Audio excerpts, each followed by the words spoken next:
গত শনিবার জমি নিয়ে পূর্ব শত্রুতার জেরে ময়মনসিংহের মুক্তাগাছা উপজেলার দুল্লা ইউনিয়নের নটাকড়ি ভদ্রের বাইদ গ্রামের নিবাসী মৃত ওয়াহেদ আলী ওরফে গদুর চতুর্থ পুত্র বিল্লাল হোসেনকে বাসায় একা পেয়ে তারই আপন বড় ভাই মোহাম্মদ মান্নান ও তার ছেলে রতন ও হীরা গাছের সাথে বেঁধে বেধড়ক মারধর করে। নিহত বিল্লাল হোসেনের পরিবারের সদস্যরা জানায়, দুবছর যাবৎ বিল্লাল হোসেনের পৈতৃক সম্পদ তার ভাইয়েরা জবরদখল করে রেখেছিল। স্থানীয় নেতারা বিষয়টি জানতেন এবং তাদের দ্বারা ভুক্তভোগীও হয়েছেন তার পরিবার। তার বুকে শক্ত কাঠের স্মারক জাতীয় কিছু দিয়ে আঘাত করায় তিনি ব্যথার কথা জানিয়েছিলেন এবং বিল্লাল হোসেনের পরিবারের সদস্যরা ঢাকায় থাকায় চিকিৎসা নিতে বিলম্ব হয়। এ সময় নিহতের পরিবারের লোকজন আরও জানায়, ওই জমিটা ওরা বন্ধ করে দিছে, কিন্তু আমার স্বামীরে এই জমিটা বুক করে খাবার দেয় না। বুক করে খাবার আল বাবার গেলে, একটা গাছ লাগাবার গেলে, সাইডে ধান নাড়বার গেলে আমারও মারবার হয়, আমার স্বামীরও মারবার হয়। এরম করে 3 দিন আমার স্বামীরে বাইন্দা মারছে। বাদে এরম যে করে মাইরে হালাবো আমি জানি না গো ভাই। এরম করে মাইরে হালাইছে, ওই জন্য বলে আমি বাইত নাই, ডেঙ্গা বুনবো, মোলা বুনবো, আল বাবার গেছে। ও ভাই আয়া মান্নার গামছা বাজাইছে, কই সম্পদ তোর গুয়া দিয়ে দিন। সেই সময় বলে মান্নারে একটা ধাক্কা মারছে, ধাক্কা মারলে পড়ে যায় আডুর সাল গেছে গা। সেই সময় দুলালের বউ মান্নার পুলাই এনুকা ফালাইয়া ইচ্ছা মতন মারছে। মাইরে হাইরা বাদে যে সময় মান্নার ফুলা রতনের খবর দিছে যে তোরা কেউ ওই যাইস না, ওরে মাইরে হালাম। সেই সময় আমার স্বামী এনতে শেষুর বাইরে যাইয়া গেটে তালা মারছে, দরজার মধ্যে হারক মারছে, মাইরে ঘরে বইয়াছিল। সেই সময় ঘরের তালা ভাঙ্গে, ওই দরজা ভাঙ্গে যায় আমার স্বামী রে ভাই আর না ঘরে ইচ্ছা মতন মাইরে এই যে গাছের সাথে আইন না ধাক্কায় মারছে। আমার কথা তো বাহাদুর দেখো যে তোরা আমার সম্পত্তি সব নেগা, তাও আমারে আর মারিস না। বাদে অসুস্থ হয়ে গেছে, কোন মানুষ পয়সা বাজে নাই, সড়ক দিয়ে বলে মানুষ খারাইছিল, কোন মানুষ কোন লোক ঢুকবার দেয় নাই, কইছে আঙ্গের পারিবারিক ব্যাপার, তোমরা আইও না, তোমরা ডাই নাই। এইরকম কর্ম করছে। বাদে হাসপাতালে নিয়ে ভর্তি করছে, ভর্তি করলে একটু সুস্থ হয়েছে, বাদে বাতলো হয়েছে, বাতলো এলে বাদে আবার পরের দিনে অসুস্থ, বাদে আবার লই গেছে গা, লই গেলে বইছে আগের দিন নিচে, পরের দিন মরে গেছে গা 11টার সময়। আমি কেমন বিচার চাইতেছি, এরা 3টা বছর ধরে আমার স্বামীর অনেক টর্চারিং করতেছে। এই যে এই জায়গা সম্পত্তি, বুক সম্পত্তি সব জমিন 30 বছর আগে বন্ধ করে দিছে। সেই জমিন নিয়া আমারে 3টা ক্ষেত নিয়ে আমারে এই যে ক্ষেতটা দিছে, তাও 20 করা জমিন দিছে, 70% জমিন নিয়ে হাইরা আমার 20% না। আর আমার স্বামী যদি কয় যে তাহলে আমার জমিনটা বুঝাই দিয়ে তোরা ক্ষেত বাড়ি কর, ওই সময় বান্ধে হালা। ওরা 6 ভাই 1 মিল হয়েছে, ওরা 6 ভাইয়ে আমার স্বামীরে বাজারও তৈতে যাবার দেয় না, মুড়ো তৈতে। হ্যাঁ, সবেরই আমি জানাইছি, সব মানুষ আমি জানাইছি এলাকার। থানায় অভিযোগ করছি না, করতে দেয় নাই, হুমকি দিছে আমার ছেলে নিয়ে যাবো গা, আমার মাইরে হালাবো, কালকা মরে গেছে। তারপরেও কইতেছে যে যদি কেস করে থাকে ওগরে বাড়ি তুলবার দিতাম না, ঠ্যাং টুং ভেঙে। যেদিন ঘটনাস্থল হইল সকাল 10টার সময় আমি জানতে পারছি যে একজনে ফোন করে আমার বলতেছে যে তুমি আসো না, আমি শ্বশুর বাড়ি রান্না বসাইছি, তুমি আসো না, তোমার বাপের তো ব্যক্তি মিল্লা মাইরা হালাইতেছে। আমি অমনিতেই রান্না বাড়া শুয়াই দূর ফেরে আইছি, যে পোশাক আছে সেই পোশাকেই, কিছু না বললেই আয়া দেখি আমার বাবা অজ্ঞান অবস্থায় পয়রা রয়েছে, নাক দিয়া মুখ দিয়ে রক্ত পড়তেছে। আমি ওরা দেখে অজ্ঞান হয়ে গেছিলাম। তারপরে হুশ হয়ে দেখি আমার বাপু হুশ হয়েছে, ছায়া রয়েছে আমার দিকে। তারপরে দেখে আইরা কইতেছে মায়া তুমি আইছো, তুমি আমারে বাঁচাও মায়া, আমারে তোরা মায়া লাইছে মায়া, আমি তোমার আর বাঁচবো না মায়া, আল্লাহ গো মায়া আমার তুমি বাঁচাও। আমি তাদের কয়েকজন লোকের কইলাম আমার বাপটারে একটু ধরুন, ধরে একটু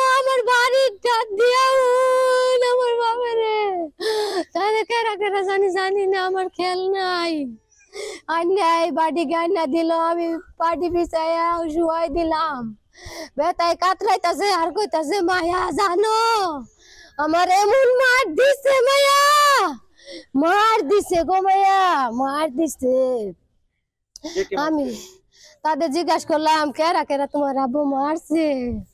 ক মায়া আমি ওই জমিনটা আল বাবার গেছি ক আল ভাই নাই কে বললে ট্রাক্টরটা ঘুরাবার নইছে মায়া আয়া হাইরা মান না আমারে ও গলার মধ্যে গামছা বাজায় কয় কি মায়া এই শালা জমিন তোর গুহা দিয়া দিমু তুই কার অনুমতি নিয়ে তুই জমিনও নামছস কই হেরসানি মারছে ও ভাইয়া বড় ধাক্কা মারছে কইরা যাওয়ার সাথে সাথে একটু ছাল গেছিল ওইটা দেখে মান্নার বলা বাড়িকে ধরাই আছিল তার সন্তান ছোটটা হে ছেলে দূর পায়রে আইয়ে আমার বাপেরে হীরা মোহাম্মদ হীরা হে হীরার মান্নান আইসা মান্নানের বউ দুলালের বউ দুলাল আমার বাপের ইচ্ছা রকম মারছে বাড়িকে ফালাইয়া শহীদুল হাবিজুল আর মৌসুমি সানোয়ারা বেগম এডিয়ে মারার পর আর চামিলি মারার পর এই বাড়িকে ফালা রাখছে আমার বাপেরে আমার বাপ নই পয়রা রইছে ভয়ে টনে ওরা হয় না দাদা আমার বাপের হুনে হুনে কইতাছে এই তোরা খুঁড়াই হেন যাইস না কিন্তু বিলালের মাইরা হালাম আমি রতনের খবর দিছি মান্নার ছেলে রতন দ্বিতীয় ছেলে আমি খবর দিছি বিলালের মাইরা হালাম রতন আইতাছে ওইটা হুন আমার বাপ ভয়ে টন্ডবে সেরচা সেরচা যায়া ঘর উঠছে গো মায়া আমি কেঁচে কেটে তালা মারা আইনে এক রহমাত এলাকাবাসী জানায় और फार्स्टे দ্বন্দ্ব হলো আর বাড়ি বিটা জমি বন্টন নিয়ে আর যে জমিটা ওরা বাই করে বন্টন করে দিছে ও দিতে ইচ্ছুক না ওরা বাই হলো 7 জন বিল্লাল হোসেন চতুর্থতম ওরা 6 ভাই একদিকে ছিল ও একলা আরেক দিকে ছিল ওর ভাইয়ের সাথে ওর বন্ধু না ওর জমি জমা বাড়ি বিটা দখল করে নেওয়ার জন্য ওরা ব্যক্তি ওর পিছে লাগিয়ে ছিল কিন্তু ও দেয় না স্বীকারোক্তি দেয় না জন্য এই জন্য এই আজকে এই ওর অবস্থা ফার্স্টে মারছে মান্নানের সাথে মান্নানে যায় একটা থাপ্পড় মারছে বিল্লালে থাপ্পড় মারার পর যখন ওরে দরবানি দিছে ও ঘরে যায় ঘরের কেসি গেট দরজা লক করে ভিতরে বসেছিল বয়ে পরবর্তীতে ওর বাইসতে বউ ওর বাইসতে রতন মান্নান হাবিজুল শহীদুল সবাই যায় গর্তনে বের করে না গাছের সাথে বেঁধে ইচ্ছা মতো মারধর করছে আমরা সুষ্ঠু বিচার চাইতেছি যেটা চূড়ান্ত বিচার চাইতেছি বিলাল ভাই গদুরমুর এলাকা ওর বাপের নাম ঘোষণা করে গদুরমুর ওগর জুত জমা এনেকে বেশি বিষয় হইতেছে আমি দুল্লা তো আমি পলট করতে আইতেছি সকাল 10টা বাজে শনিবারে 10টা তোর 9:30 এই ঘটনাটা প্রথম মান্না গাছের মধ্যে আগে বান্ধিছে বান্ধার পরে মায়ের এটা জগটা বিলালে যে কোনো মানুষের একজনের বিপদে বলার চেষ্টা করলে তো হয়তো চেষ্টা করেছে ছাড়াবার জন্য এই একটু উড়াতে দিয়েছে বিল্লালের কুড়িটা মান্নার কপালে যায় লাগছে এই টাইমে ছাড়াছাড়ি করে আর মমিনে আবার কইছে কাকা এটা কিছু করো না এটা তো মারা যাবো মমিনের দাপকি দিছে হাবিজুলও দাপকি দিছে মান্নাও দাপকি দিছে মমিনের কথা আর মানে নাই না মানে মসজিদে কইতাছে যে ইয়াবা করে মারতাছে লোকটারে মারা যাবো মারলে একবারে বেড়া লাগা